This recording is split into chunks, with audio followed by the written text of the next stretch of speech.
Hey guys, Sinister Dan here, bringing you the first official filmmaker's guide, I suppose you can call it. And today I'm going to be teaching you something that everyone can do, and there is literally no excuse for not being able to do this one, right?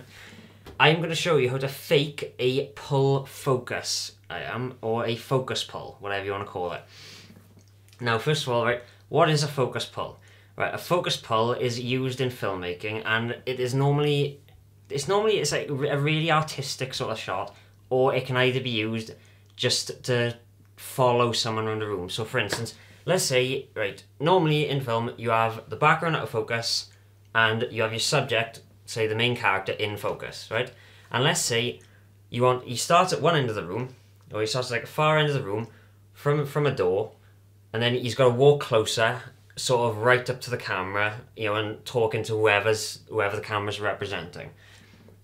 The camera is not, most cameras, your professional film cameras and DSLRs, will not autofocus as he walks closer. So you have to, adjust the focus ring. Now this can be difficult using just the focus ring because there's no markers on there to tell you where he's going to be in focus. So typically what they're going to do is they put points on the floor or something like that, and they will use a follow focus, which is like a little dial on the side of the camera, where they'll put markers saying, so when he's at that point, focus in, put a mark there. He'll walk to the next point, refocus, put another mark there. So that when he's at the first mark, they just pull back to that first mark on the dial, and then as he walks along, they'll slowly turn to the next point. And that's basically how it's done. I'd probably go into more detail in a future video, but for now, let's focus on this, right? And now, I know what you're thinking now, is like, how can you do this without a professional camera? Right, all cameras have most cameras these days have the ability to do what's called a touch focus, right? And the reason I reckon that everyone can do this is because I can do this on my iPhone, which everyone has at least got an iPhone or an Android phone, or some form of camcorder with maybe a touch screen or something. You can do this with the Sony Handycam as well, but I'm using my iPhone because it's the easiest possible way to do it that everyone can probably try out on their own. Now, as you can see, I got a little rig set up here. I've got my iPhone in this sort of clamp thing. You don't really need this, but I'm using this just so I can do a bit hands-free. Anyway, I got my iPhone, this clamp here. I have two lenses here, both different distances away from the camera. I have the tall one here close up to the camera so that when viewed on the screen and when I focus on it, everything behind it is out of focus, because generally with autofocus cameras like this, and with all the settings are on auto, they try to make the field of view or the field of focus as wide as possible so that everything is in focus, right? But you can actually fake depth of field on camcorders. You can do it by zooming in, and we'll go into this on another video as well. But on these, the closer you are to it, the more out of focus it'll make the background. So that's a little tip right there. So, and I've got my camera, I've got my little GoPro here now, so you can see what I'm doing on the screen. And I'll also once it's all done, I'll show you how to edit all this together, and because it involves that, right? Basically, what this involves is this, right? You have to touch focus. So I might as well do it now, right? So, right, without recording on the camera first, right? You just set up the camera and you want to touch what you want to focus on. So I just touched over the closer lens for now, and then I click record. Because I leave a record for about 5 seconds now. Okay, stop recording. And now, without moving the camera, it's just auto-focused on its own, but without moving the camera, touch the next point of focus that you want to focus on. So we've already done the closer focus, but you can do it either way you want. We've already done this one. Now we're going to change the focus to the lens is furthest away. So I'm just going to touch that again just to make sure. Right, so I've done that now, and then click record again, and just let that record for 5 seconds now as well. Okay, there. Right, and that's all there is to it, right? Now I'm going to take you into the editing software. You can do this with any editing software, because all this involves now is putting a crossfade or a cross dissolve or a dissolve or whatever it's called in your native editor between the two clips. So let's go into the editor now, and I'll show you how all this, I'll show you how to put all this together. Okay guys, here we are in Premiere now. This is the editor I use. Anyway, you can do this pretty much with any editor, and that's not even a joke. So anyway, what we're going to do is here's our two clips here. We got the one where we focused on the larger and closer lens, and the one where we focused on the smaller one further away. So we're just going to highlight them and pull them in here now.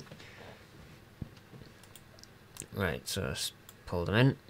Yeah, change sequence settings to match. Right, yeah, see this is the one where we're closer, so the larger lens now is in focus. I'm just going to pull in the next one right next to it. And if we just, yeah, I'm going to mute the audio for that a minute. And if we scroll between them, you can see the change in focus right there. But you may notice that this one, where we focus on the lenses further away, it looks a bit more zoomed out, whereas the closer one looks a bit more zoomed in. That's just a little bit of sort of focal length distortion as you refocus, as the lens refocuses. It happens with all lenses. But anyway, let's to compensate for this now, we are gonna pull. There's a little trick, right? We're just gonna pull the. Yeah, I'm gonna zoom in a bit more here. Right, we're gonna move the. Let's see. Right, so we're going to move the one that's furthest, that appears furthest away from the camera over the top. And you'll see there's a slight difference between them, and we're just going to reduce the opacity. I unclick that. We're going to reduce the opacity to about 50. And yeah, so you can see the separation. You can see the difference between the two clips now. So, and all we're going to do now is I'm going to use the motion tool, and I'm just going to scale it up just until they line up perfectly, or near enough to. So yeah, that looks pretty good. So just scroll between them. Yeah, that's perfect. Alright, so I'm going to move the clip back into position now. So if we look now, see, oh yeah, and I got to increase the opacity again. Mustn't forget that. So now you see the change now, and they're right exactly where they need to be now. There's no that sort of distortion is gone. And now we're just going to go into video transitions, cross dissolve, dissolve, cross dissolve. Oh yeah, forgot. Yeah, with Premiere, I don't know if it's the case with other editors, but you need to give a little bit of a leeway or a little bit of excess to allow for a cross dissolve. So there we are. And so if I just play it now,